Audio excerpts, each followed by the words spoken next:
Exodus chapter 10. The plague of locusts. Then the Lord said to Moses, Go to Pharaoh, for I have hardened his heart and the hearts of his officials, so that I may perform these miraculous signs of mine among them, that you may tell your children and grandchildren how I dealt harshly with the Egyptians, and how I performed my signs among them, and that you may know that I am the Lord. So Moses and Aaron went to Pharaoh and said to him, This is what the Lord, the God of the Hebrews, says. How long will you refuse to humble yourself before me? Let my people go, so that they may worship me. If you refuse to let them go, I will bring locusts into your country tomorrow. They will cover the face of the ground, so that it cannot be seen. They will devour what little you have left after the hail, including every tree that is growing in your fields.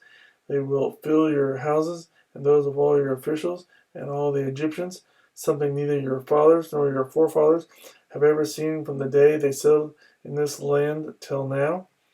Then Moses turned and left Pharaoh. Pharaoh's officials said to him, How long will this man be a snare to us? Let the people go, so that they may worship the Lord their God. Do you not yet realize that Egypt is ruined? Then Moses and Aaron were brought back to Pharaoh. Go worship the Lord your God, he said, but just who will be going? Moses answered, We will go with our young and old, with our sons and daughters, and with our flocks and herds, because we are to celebrate a festival to the Lord. Pharaoh said, The Lord be with you. If I let you go along with your women and children, clearly you are bent on evil.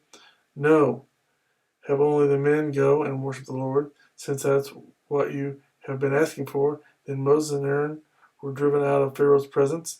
And the Lord said to Moses, Stretch out your hand over Egypt, so that the locusts will swarm over the land and devour everything growing in the fields, everything left by the hail. So Moses stretched out his staff over Egypt, and the Lord made an east wind blow across the land all that day and all that night.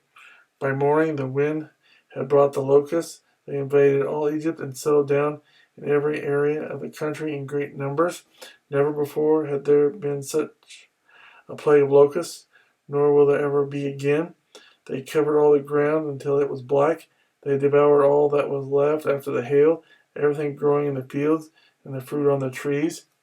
Nothing green remained on tree or plant in all the land of Egypt. Pharaoh quickly summoned Moses and Aaron and said, I have sinned against the Lord your God and against you. Now forgive my sin once more and pray to the Lord your God to take this deadly plague away from me. Moses then left Pharaoh and prayed to the Lord, and the Lord changed the wind to a very strong west wind, which caught up the locusts and carried them into the Red Sea. Not a locust was left anywhere in Egypt. But the Lord hardened Pharaoh's heart, and he would not let the Israelites go. The plague of darkness. Then the Lord said to Moses, Stretch out your hand toward the sky, so that darkness will spread over Egypt, darkness that can be felt.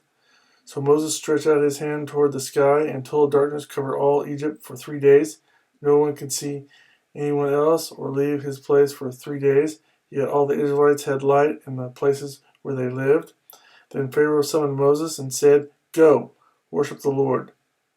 Even your women and children may go with you. Only leave your flocks and herds behind.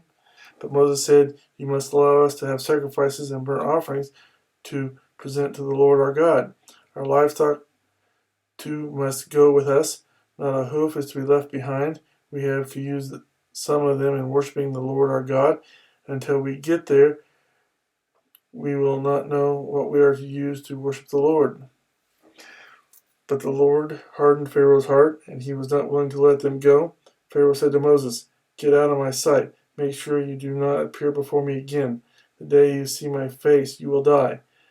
Just as you say, Moses replied, I will never appear before you again.